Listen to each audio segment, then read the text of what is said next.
요한복음 8장 1절부터 11절까지의 말씀입니다. 한 절씩 교독합시다. 예수는 감람산으로 가시니라. 아침에 다시 성전으로 들어오시니 백성이 다 나오는지라 앉으사 그들을 가르치시더니 서기관들과 바리새인들이 음행 중에 잡힌 여자를 끌고 와서 가운데 세우고 예수께 말하되 선생이여 이 여자가 간음하다가 현장에서 잡혔나이다. 모세는 율법에 이러한 여자를 돌로 치라 명하였거니와 선생은 어떻게 말하겠나이까? 그들이 이렇게 말함은 고발할 조건을 얻고자 하여 예수를 시험함이로라. 예수께서 몸을 굽히사 손가락으로 땅에 쓰시니 그들이 묻기를 맞이 아니하는지라. 이에 일어나 이르시되 너희 중에 죄 없는 자가 먼저 돌로 치라 하시고 다시 몸을 굽혀 손가락으로 땅에 쓰시니 그들이 이 말씀을 듣고 양심의 가책을 느껴 어른으로 시작하여 젊은이까지 하나씩 나가고 오직 예수와 그 가운데 섰는 여자만 남았더라. 예수께서 일어나사 여자 외에 아무도 없는 것을 보시고 이르시되 여자여 너를 고발하던 그들이 어디 있느냐? 너를 정죄한 자가 없느냐? 같이 읽겠습니다. 대답하되 주여 없나이다. 예수께서 이르시되 나도 너를 정죄하지 아니하노니 가서 다시는 죄를 범하지 말라 하시니라. 아멘. 오늘 본문은 우리가 너무나 잘 아는 이야기죠. 그래서 굳이 별다른 설명을 하지 않아도 될 만큼 우리에게 너무나 익숙한 이야기입니다.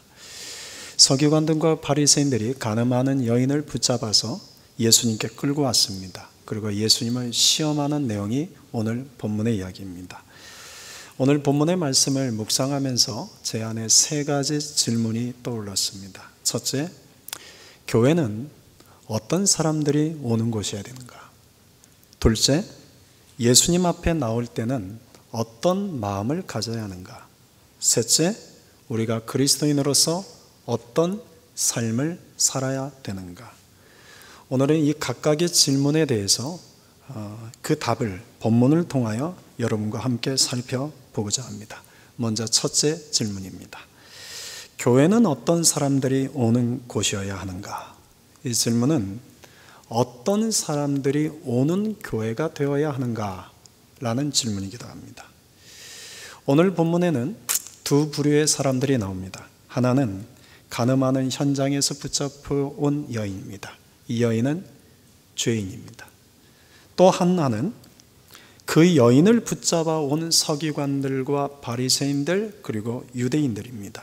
이들은 죄인을 고발하기 위해서요 자신들을 스스로 의롭다고 생각하는 의인들입니다. 여기서 우리가 착각해서는 안 되는 것은 의인은 스스로 의롭다고 생각하는 사람은 그냥 일컫는 거죠. 실제 의인은 아닙니다. 이 두 부류의 사람들 중에 교회는 어떤 사람들이 와야 될까요? 어떤 사람들이 오는 교회가 되어야 할까요? 이 질문에 대한 답변을 먼저 예수님으로부터 들어봅시다. 누가복음 5장 31절과 32절에 이렇게 말씀하십니다. 예수께서 대답하여 이르시되 건강한 자에게는 의사가 쓸데없고 병든 자에게라야 쓸데있나니 내가 의인을 부르러 온 것이 아니요 죄인을 불러 회개시키러 왔노라. 예수님에게서 교회는 건강한 자보다는 병든 자가 오는 것입니다. 스스로를 의롭게 여기는 의인보다는 죄인이 오는 것입니다. 그러므로 교회는 죄인들을 고발하고 정죄하며 스스로 의롭다고 생각하는 사람들이 오는 것이 아니라 간음하는 현장에서 붙잡혀온 여인처럼 죄인들이 오는 것입니다. 내가 죄인이라고 고백하는 자들이 바로 오는 것이 교회입니다. 그러나 실제 교회는 어떨까요? 여러분은 건강한 자와 병든 자 누가 오는 것이 좋으십니까? 여러분은 의인과 죄인 누가 오는 것이 좋으십니까? 여러분은 인격적으로 성숙한 자와 인격적으로 다듬어지지 않은 자 누가 오는 것이 좋으십니까? 여러분은 내면이 건강한 자와 내면에 상처와 아픔이 많은 자 누가 오는 것이 좋으십니까? 여러분은 영적으로 깊이가 있는 사람과 영적으로는 꽉 막힌 사람, 누가 오는 것이 좋으십니까? 만일 가늠하는 여인이 우리에게 온다면 여러분은 따뜻하게 맞이할 수 있겠습니까? 제가 부교육자로 사역했던 처음 교회는 서울 성북교에 있는 어느 교회였습니다. 어느 주일 아침이었습니다. 주일 예배가 끝나고 난 뒤에 교회 앞이 굉장히 소란스러웠습니다. 술과 오줌 냄새로 찌든 한 노숙인이 교회를 찾아왔습니다. 젊은 교인들이 나가서 그 노숙인을 교회에 들어오지 못하게 가로막고 있었고, 그 노숙인은 자기를 가로막는 교인들을 향해서 너희들이 무슨 자격으로 내가 하나님의 교회에 들어가는 것을 가로막느냐고 소리 지르고 있었습니다. 제가 나가서 교인들을 교회 안으로 들여보내고 그 노숙인을 데리고 마침 비어있는 작은 학생 예배실로 데려갔습니다. 그분이 아침부터 여러 교회를 다녔던 겁니다. 그런데 가는 곳곳마다 쫓겨남을 당했습니다. 어떤 교회는 돈을 주면서 빨리 가라고 했고, 어느 교회는 인상 싸나운 분이 와가지고 협박을 하면서 나가지 않으면 경찰을 부르겠다고 협박을 해서 내쫓았답니다. 그러면서 그분이 하는 말, 나 같은 사람은 교회에 올 수 없는 거냐고, 그래서 소리 질렀습니다. 그분의 감정이 좀 다소 가라앉을 때까지 묵묵히 그냥 듣기만 했습니다. 그리고 나서 제가 그분에게 물었습니다. 무엇을 도와드릴까요? 그랬더니 그분이 그러는니다. 자기를 위해서 찬송을 한 곡 불러달랍니다. 그리고는 나 같은 죄인 살리신 이 찬양을 불러달랍니다. 그래서 찬송가를 가지고 와서 제가 그분 앞에서 나 같은 죄인 살리신 이 찬양을 불러주기 시작했습니다. 나 같은 죄인 살리신 주 은혜 놀라워 잃었던 생명 찾았고 광명을 얻었네. 그런데 이분이 노래를 제가 찬송을 부르는데 갑자기 울기 시작하는 겁니다. 펑펑 울기 시작합니다. 눈물, 콧물 다 쏟으면서 울기 시작합니다. 그리고는 자신도 따라 부르기 시작합니다. 나 같은 죄인 살리신 주 은혜 놀라워 잃었던 생명 찾았고 광명 얻었네. 이 1절 가사를 그분과 한 10번 넘게 계속 반복해서 불렀습니다.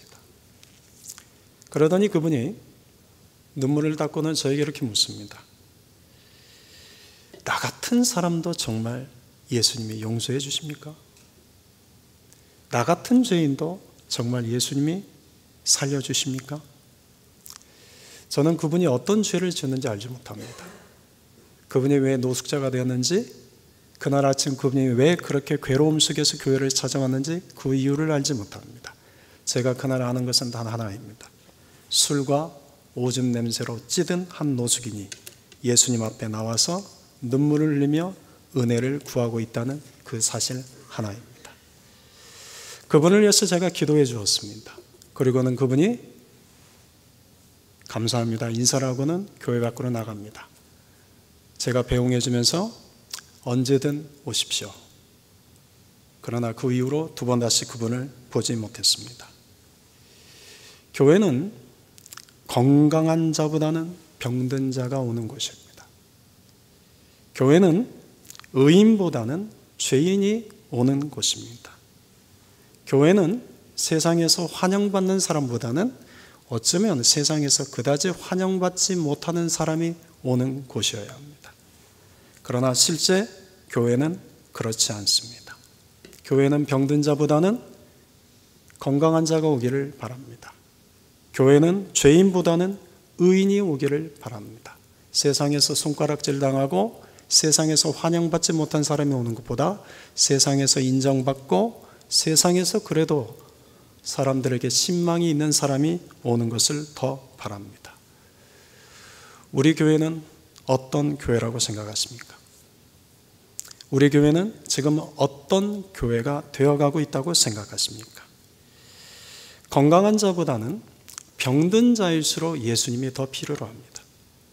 의인보다는 죄인이 예수님을 더 필요로 합니다. 사람들에게 인기가 좋고 사람들과 관계성이 좋은 사람보다는 사람들에게 외면을 당하고 사람들에게 손가락질을 당하는 사람이 더 예수님을 필요로 합니다. 가늠하는 현장에서 잡혀온 이 여인은 예수님이 누구보다도 필요한 여인이었습니다. 그러나 정작 그 여인을 율법대로 잡아다가 예수님 앞에 고발하고 시험하는 서기관들과 바리새인들, 그 유대인들은 그들은 율법을 가지고 그 여인을 고발하고 있지만 정작 그들은 예수님을 필요로 하지 않는 자들입니다. 예수님 앞에 나와 있어도 모두가 다 예수님을 필요로 하는 것은 아닙니다. 오늘 우리가 이렇게 주일날 이 자리에 나와 있지만 오늘 이 자리에 나와 있는 분들 중에 정말 예수님을 필요로 하는 분이 있지만 어떤 분은 예수님을 필요로 하지 않는 마음으로 오실 수도 있습니다. 여러분, 교회는 예수님을 필요로 하는 분이 오셔야 됩니다. 교회에 오시면 예수님을 필요로 하는 마음을 가지셔야 합니다. 교회는 누구든지 예수님을 필요로 하는 자는 올 수 있어야 됩니다.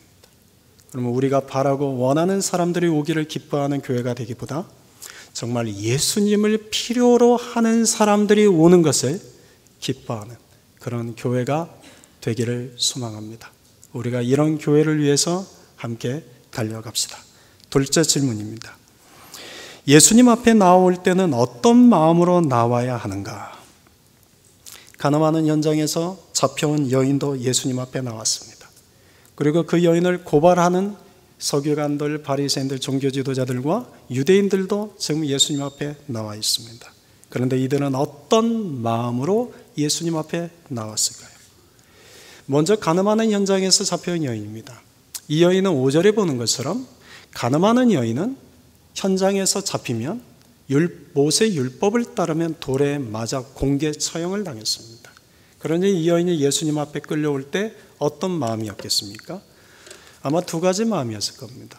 자신의 그 간음이라는 그 죄가 사람들 앞에 드러나는 것에 대한 부끄러움과 수치심의 마음과 또 하나는 율법대로 곧 있으면 돌이 날아올 것에 대한 두려움의 마음이었을 겁니다. 반면 이 여인을 붙잡아온 사람들의 마음은 어떤 마음이었을까요? 이 사람들 역시도 두 가지 마음이었을 겁니다. 첫째는 어떻게 간음죄를 지을 수 있나? 어떻게 간음죄를 지을 수 있나? 라는 정죄하는 마음이었을 겁니다. 두 번째는 어떻게 율법을 어길 수 있는가에 대한 분노와 증오하는 마음이었을 겁니다. 그래서 이들은 모두 다 손에 돌을 들고 있습니다. 우리는 교회를 옵니다. 우리는 교회를 올 때 손에 무엇을 들고 오죠? 여러분 교회 올 때 손에 무엇을 들고 오셨습니까?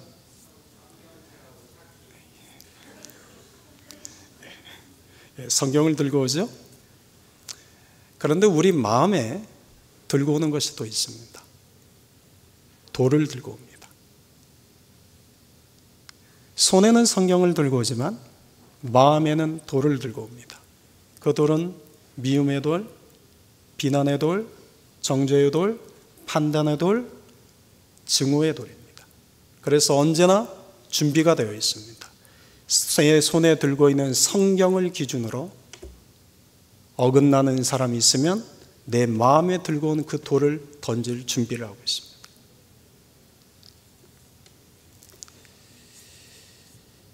서기관들과 바리새인들이 예수님께 이같이 물었습니다. 여러분 4절 5절을 우리 같이 한번 읽어볼까요? 같이 읽겠습니다. 예수께 말하되 선생이여 이 여자가 간음하다가 현장에서 잡혔나이다. 모세는 율법에 이러한 여자를 돌로 치라 명하였거니와 선생은 어떻게 말하겠나이까? 서기관들과 바리새인들이 예수님께 이와 같이 질문을 한 것은 고발할 조건을 얻기 위해서 예수님을 지금 시험하는 것이다. 6절에 그렇게 기록하고 있습니다. 만약 예수님이 이때 이 여인을 살려주라 라고 말씀하면 예수님은 율법을 어기는 자가 됩니다. 율법을 어기는 자가 된다는 것은 예수님 역시도 율법을 모독하는 자가 되는 겁니다. 그런데 반대로 예수님이 이 여인을 그러면 돌로 치라 그러면 그것은 예수님이 로마 법을 어기는 것이 됩니다. 당시 로마 법은 로마인들만 사형을 구형할 수 있고 사형을 집행할 수 있었습니다. 그래서 예수님도 로마인들에게 구형을 받았고 사형을 당하셨습니다.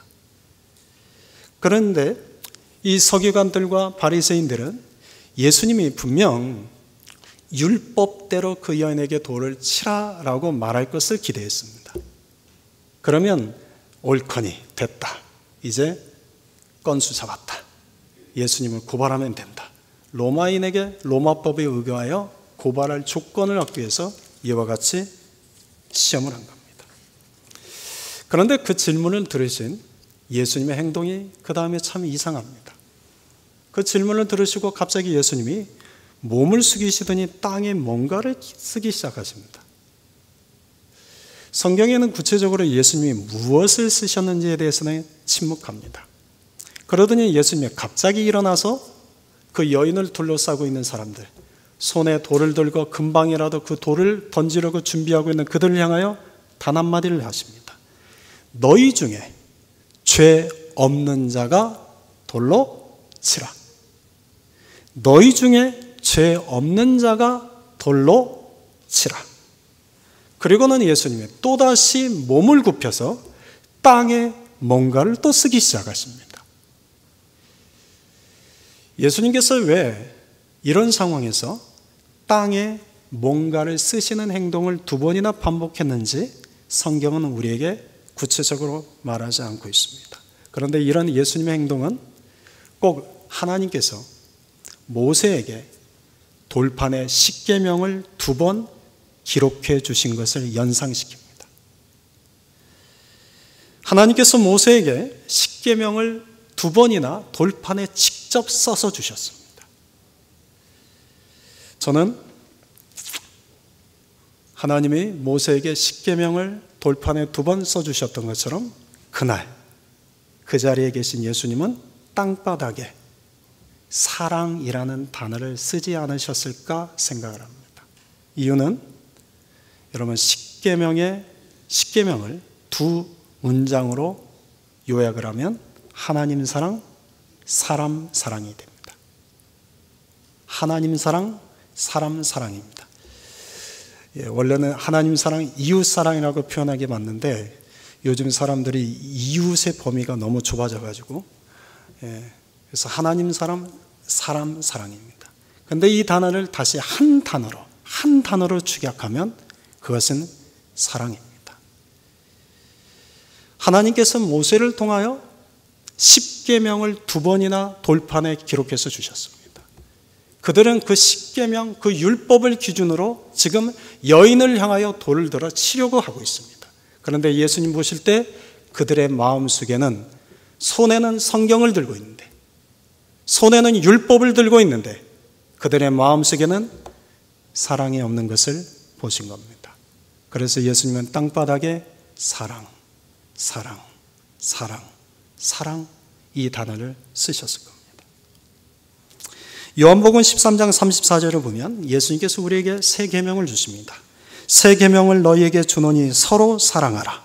내가 너희를 사랑한 것 같이 너희도 서로 사랑하라. 우리는 예수님께 나올 때 우리도 모르게 돌을 들고 나옵니다. 여러분 중에 오늘 교회를 나올 때 돌을 들고 교회 가야지 생각하고 나오는 사람은 없습니다. 성경을 들고 옷을 깨끗이 입고 신발에 먼지를 털고 나름 깨끗하게 교회를 오지 어느 누구도 돌을 들고 교회에 오겠다고 생각하고 돌을 들고 오는 사람 없습니다. 그런데 여러분들도 모르게 여러분의 마음에는 돌이 하나씩 다 있습니다. 그 돌은 나도 모르는 사이에 던져지게 됩니다. 말로 던지기 시작하고 눈빛으로 던지기 시작하고 행위로 던지기 시작하고 외면하고 무시하고 돌을 던집니다. 예수님은 이렇게 말씀하십니다. 너희 중에 죄 없는 자가 돌로 치라. 그런데 놀라운 일이 일어납니다. 사람들이 갑자기 손에 들고 있던 돌을 다 내려놓고는 하나 둘 그 자리를 다 떠나기 시작합니다. 여러분, 예수님께서 말씀하신 것은 너희 중에 죄 없는 자가 돌로 치라고 하셨습니다. 여러분, 이 말씀의 의미는 너희 중에 죄 없는 자는 아무도 없다라는 뜻입니다. 목사인 저도 죄인입니다. 여러분도 죄인입니다. 아무리 고상한 인격을 가지고 있는 사람처럼 보인다 할지라도 그는 죄인입니다. 우리는 행위로 짓는 죄만 죄라고 생각하지만 우리가 짓는 대부분의 죄는 행위로 짓는 죄보다 마음과 생각으로 짓는 죄가 더 많습니다. 또 말로 짓는 죄가 너무나 많습니다. 여러분의 말 습관을 한번 돌아보십시오. 누군가를 칭찬하고 누군가를 감싸주고 누군가를 이해해주는 말을 많이 합니까? 비난하고 정죄하고 분노하고 때로는 오해하는 말을 더 많이 합니까? 사람들은 그러죠. 언제나 나는 합리적인 사람이야. 나는 늘 합리적으로 말하는 사람이야. 그런데 그렇지 않습니다. 인간은 결코 합리적이지 않습니다. 인간은 자기중심적입니다. 인간은 팔이 안으로 굽습니다. 성경은 로마서 3장 10절에서 의인은 없나니 하나도 없다라고 말씀합니다. 또 로마서 3장 23절에서는 모든 사람이 죄를 범하였음에 하나님의 영광에 이르지 못하더니 라고 말씀합니다. 우리 중에 죄인 아닌 사람 없다는 뜻입니다. 그런데 여러분은 오늘 이 시간 내가 죄인이라는 것을 인정하십니까? 여러분들은 지금 이 시간 나는 죄인이라고 고백하시겠습니까? 그런데 왜 돌을 던질까요? 그런데 왜 눈을 흘길까요? 내가 죄인이라고 생각하지 않기 때문입니다. 나는 의롭다고 생각하기 때문입니다. 내가 죄인이라는 것을 고백하는 사람, 내가 죄인이라는 것을 깨닫는 사람은 돌을 내려놓습니다. 돌을 내려놓습니다. 그러나 내가 죄인이라고 깨닫지 못하고 내가 죄인이라고 고백하지 못하는 사람은 나도 모르게 내 마음속에 꽁꽁 숨겨두었던 그 돌을 빼내 사람들에게 던집니다. 예수님은 바리새인과 세리의 기도를 통해서 이런 비유의 말씀을 들려주셨습니다. 하나님 앞에서 자기를 의롭다고 말하는 바리새인을 일컬어서는 불의한 자다라고 말씀하셨고, 하나님 앞에서 나는 죄인입니다 라고 말한 세리에 대해서는 의로운 자다라고 말씀하셨습니다. 마틴 루터는 사람에게는 두 종류가 있는데, 하나는 자기를 의롭다고 하는 죄인들이 있고 또 하나는 자기를 죄인이라고 고백하는 의인들이 있다고 말씀합니다. 여러분은 어떤 부류이십니까? 여러분은 나를 의롭다고 여기는 죄인이십니까? 아니면 내가 죄인이라고 여기는 의인이십니까?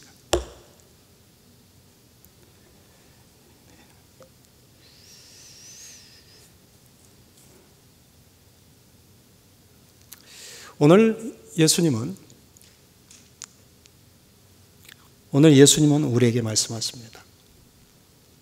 너희 중에 죄 없는 자가 돌로 쳐라.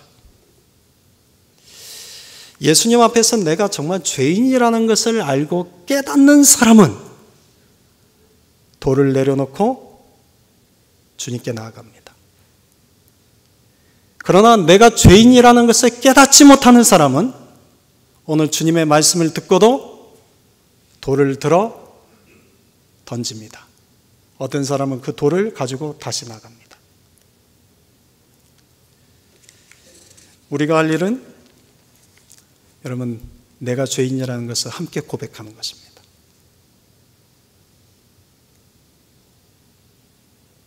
내가 죄인이라는 것을 고백하고 내 안에 있는 돌을 주님께 내려놓는 것입니다.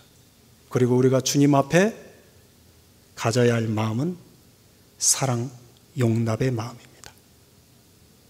하나님께서 돌판에 십계명을 적어주셨던 것처럼 예수님께서 그날 그 자리에 땅바닥에 사랑이라는 단어를 기록해 하신 것처럼 오늘 저와 여러분의 마음판에 주님의 그 사랑이라는 두 글자가 선명하게 기록되어지기를 축원드립니다. 우리가 그 사랑의 마음을 가지고 살아갑시다. 마지막 셋째 질문입니다. 우리가 그리스도인으로서 어떻게 살아야 하는가? 너희 중에 죄 없는 자가 돌로 치라고 하자 사람들이 양심의 가책을 느껴서 모두 그 자리를 다 떠나갔습니다. 그리고 남은 것은 예수님과 여자만 남았습니다. 그래서 예수님이 여자에게 묻습니다. 여자야, 너를 고발하던 자들이 다 어디 갔느냐? 너를 정죄한 자가 없느냐? 그래서 여자가 대답합니다. 없나이다. 여러분, 사탄은 언제나 우리를 참소합니다. 사탄은 우리를 늘 언제나 정죄하고 사탄은 언제나 늘 우리의 마음속에 죄책감과 죄의식을 갖게 만듭니다. 사탄은 우리 자신에게 이렇게 참소합니다. 아니, 너 같은 자가 어떻게 하나님의 은혜를 구할 수 있어?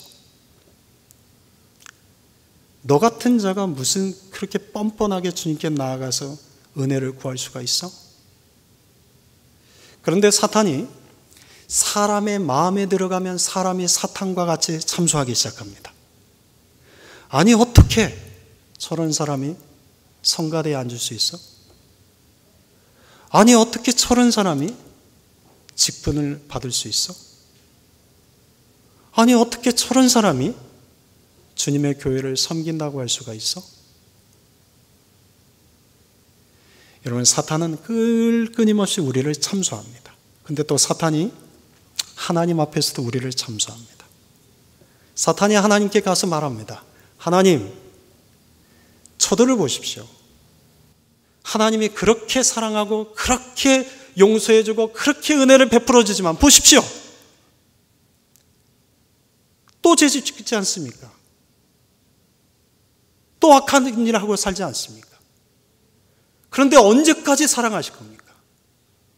언제까지 용서하실 것입니까? 그만 용서하십시오. 그만 사랑하십시오. 이제 저들의 생명을 가져가십시오. 사탄은 우리를 하나님 앞에서도 참소합니다. 그런데 여러분, 복음의 소식이 여기 있습니다. 우리는 사탄 앞에 서 있는 자들이 아닙니다. 우리는 사탄을 따라가는 자들이 아닙니다.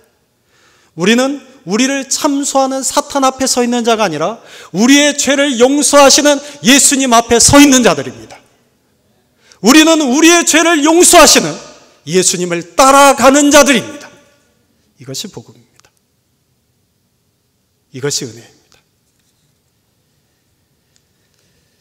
그래서 우리가 들어야 할 소리는 사탄의 말이 아닙니다. 나를 참소하는 사탄의 말. 사탄이 사람의 마음에 들어가서 그 사탄이 사람으로 하여금 나를 참소하는 그 말에 귀를 기울이지 마십시오. 주님의 말씀에 귀를 기울이십시오. 주님은 오늘 이렇게 말씀하십니다. 오늘 이 말씀은 여러분의 마음판에 새기기를 소망합니다. 11절 같이 한번 읽을까요? 나도 너를 정죄하지 아니하노니 가서 다시는 죄를 범하지 말라. 나도 너를 정죄하지 아니하노니 가서 다시는 죄를 범하지 마라. 여러분들 여기를 보십시오. 이 말씀 가만히 보십시오. 여인이 먼저 예수님께 회개했습니까? 여인이 먼저 지금 예수님께 예수님 회개하고 있습니까? 아니죠. 예수님이 먼저 이 여인에게 죄 용서와 사랑을 베풀어 주십니다. 나도 너를 정죄하지 않겠다. 그리고 예수님이 그 다음 하신 말씀이 그러니 이제는 회개에 합당한 삶을 살아라. 가서 다시는 죄를 범하지 말라 말씀합니다. 여러분, 예수님이 먼저 우리가 회개하기 전에 예수님이 먼저 우리를 용서와 사랑의 은혜를 베풀어 주십니다. 그 주님의 용서와 주님의 그 사랑의 은혜를 경험한 자들이, 그 용서와 사랑의 은혜를 깨닫는 자들이, 가서 다시는 죄를 범하지 말라고 하시는 회개에 합당한 삶을 살아가게 됩니다. 우리는 누군가를 회개시키기 위해서 죄를 깨닫게 해줘야 된다고 생각을 합니다. 그래서 자꾸 너는 이런 죄를 지었어, 이건 죄야, 저건 죄야, 죄에 대해서 깨닫게 하려고 노력을 합니다. 그런데 오늘 예수님은 전혀 다른 방법을 사용하십니다. 먼저 용서와 사랑의 은혜를 베풀어 주십니다. 그리고 그 사랑과 용서의 은혜를 경험한 여인에게 가서 다시는 죄를 범하지 말라, 회개에 합당한 삶을 살라고 말씀하십니다. 여러분, 진정한 회개는 예수님의 사랑을 깨달을 때 옵니다. 진정한 회개는 예수님의 용서를 깨닫게 될 때 옵니다. 그래서 저는 여러분들이 예수님의 이 사랑, 예수님의 이 용서의 은혜 크게 깨닫게 되기를 소망합니다. 나도 너를 정죄하지 않는다. 여러분들 이 말씀을 착각은 하지 마십시오. 나도 너를 정죄하지 않는다는 이 말씀이 앞으로 영원토록 내가 너를 정죄하지 않겠다 그런 뜻이 아닙니다. 예수님이 언젠가는 우리를 정죄하실 날이 옵니다. 마지막 심판의 날이 오면 예수님은 우리를 그때는 더 이상 내가 너를 정죄하지 않겠다가 아니라 이젠 내가 너를 정죄하겠다라고 말씀하십니다. 그런데 그 마지막 때가 오기 전까지는 우리가 예수님께 나오면 언제나 한결같이 나는 너를 정죄하지 않겠다라고 말씀합니다. 그래서 오늘 우리가 이 자리에 있는 겁니다. 그래서 오늘 우리가 이 자리에 나와서 얼굴을 들고 주님을 예배하고 있는 겁니다. 나도 너를 정죄하지 않겠다. 그런데 여기서 멈추면 안 됩니다. 가서 다시는 죄를 범하지 말라. 예수님의 정죄하지 않음의 은혜가 영원한 것이 아니기 때문입니다. 예수님이 이 땅에 심판하러 오시는 그날이 오기 전에 우리의 삶이 회개에 합당한 삶을 살아가라는 겁니다. 가서 다시는 범죄하지 마라. 가서 다시는 그와 같이 살지 마라. 여러분, 여기에 담겨있는 예수님의 마음은 어떤 마음이겠습니까? 그냥 하는 말씀이겠습니까? 여기에 정말 예수님의 진심이 느껴지지 않습니까? 우리가 예수님으로부터 영원토록 정죄함 받지 않는 자가 되기를 바라는 그 예수님의 진심이 가서 다시는 죄를 범하지 말라, 이 말씀에 담겨 있습니다. 오늘 우리가 이 자리에서 여러분들이 이 자리에 오기까지 어떤 삶을 사는지 저는 알지 못합니다. 여러분들의 과거가 어떤지 저는 알지 못합니다. 어느 누군가는 사람들에게 존경받는 삶을 살았던 사람도 있겠지만 어느 누군가는 사람들에게 손가락질 받는 삶을 살았을 수도 있습니다. 어느 누군가는 정직하게 산 사람도 있을 수 있지만 어느 누군가는 남이 알지 못할 뿐 거짓과 속임수로 산 사람도 있을 수 있습니다. 어느 누군가는 사람들에게 사랑을 베풀고 은혜를 베풀고 선하게 산 사람도 있겠지만 어느 누군가는 남이 보이지 않는 곳에서 악을 행하고 더러움을 행하며 산 사람도 있을 수 있습니다.